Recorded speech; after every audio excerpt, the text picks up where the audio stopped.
What I'm showing here today is how to use a Bluetooth button. This one's by Flic Bluetooth, can talk to the phone, and you can program it to find the phone pretty easily. That's a standard feature that you can have built in there.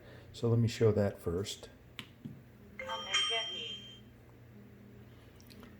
It's easy as that. It's flashing lights and everything. That's pretty easy. The next one I want to show is how to find a remote.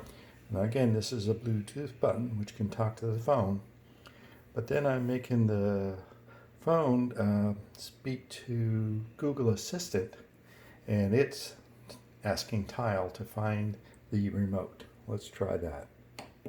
Hey Google, ask how to find remote. And there you go.